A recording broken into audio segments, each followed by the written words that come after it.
Question here regarding SoFi. SoFi is down a lot. What do you think about that fintech? I really didn't notice it was down a lot because I own it because I plan to hold it for a long time. I know it's down a little bit. I know it pulled back a little bit, and I may end up adding some shares to it. I like SoFi's kind of disruptive potential. It's like Jamie Dimon said. They're a fintech disruptor. Even they're get SoFi got a bank charter. They just Yeah. acquired a bank. So they're not totally a fintech anymore. They're not a shadow bank anymore, as he refers to them. Um, but they still have a lot of kind of fintech advantages going for them, like lower cost of, they don't have a branch network, for example. I call them more like an online bank than a pure fintech at this point. Right. But they have such potential to kind of develop their kind of community. And we've talked about that in the last show. That's how they see themselves as like a community of finance, Yeah. um, not just kind of a trading app or a lender or a credit card issuer. They have all those things, but they see themselves as kind of a fintech community, kind of the way banks used to be, say, 30, 40 years ago.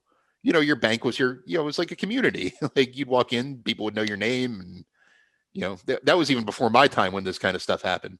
But that's kind of how SoFi sees themselves, is bringing that back, but in a more tech friendly way. Yeah, I mean, I Um, remember that. I remember those days growing up. I've got a few years on you, so just a few. I yeah, thanks.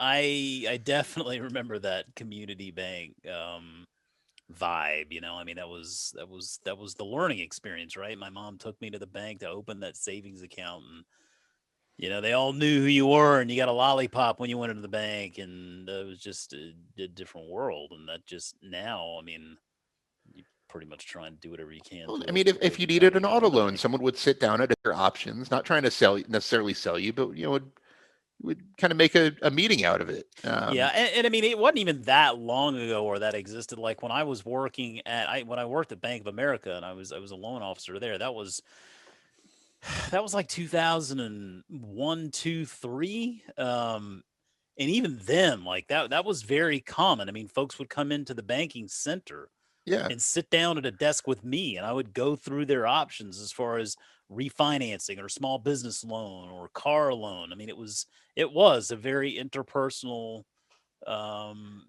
sort of transaction there, and that really just doesn't seem to be the case no, anymore. and I mean that exists somewhat. Like the personal, like I can walk into Wells Fargo and try to open a new safe deposit box, for example. Yeah.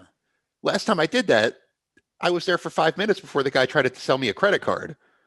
Or Well, and it doesn't feel like the relationship aspect doesn't. It feels more like a sales pitch. well, but Um, that's what that job is. I will say, like I get from it. that job. I mean, that job is the incentives. You get your salary, and then typically there's like a quarterly bonus based on hitting all of these various metrics, and they're all Not for Wells sales Fargo related. anymore. Well, That's yeah, but I mean, they all had it. I mean, Bank of America was the same way, and um, frankly, I think Wells Fargo just was the one that really got out there and it made the most headlines about it. But I mean, like Munger says, beware the power of incentives. I mean, when you're telling someone that their paycheck is going to be dependent on how many credit cards or accounts they open, that's going to dictate a lot of what they do. no, I mean, the bigger point is that the younger generations don't want to do that. Right? Yeah. The younger generations don't want to sit and spend an hour with a banker in a branch. Hell, There's other Matt. things Even they could be the doing. the older generations don't either. Speaking for the older generations, I can tell you, I don't want to do it either. All right. I, I I mean, embrace tech in the financial world.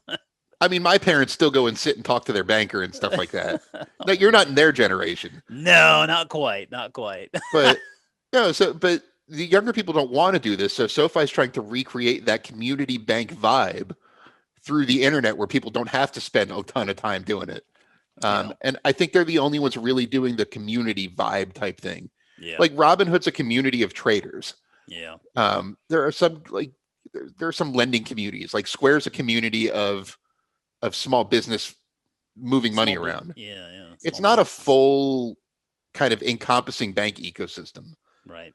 Um, they're not. They don't offer high yield savings products, for example. They don't offer the Square credit card, at least not yet. Um, SoFi really does a lot of different things, and they don't kind of try to coach you through your financial life Right. the way SoFi is doing. So SoFi is really doing a great job of creating that community vibe. So I am a big fan of SoFi. I think that stock could prove to be very cheap if they're successful in really building that out. Yeah. It's not a sure thing yet, but they have a ton of revenue. They're a big company already, and I think the acquisition of a bank will only really add to that.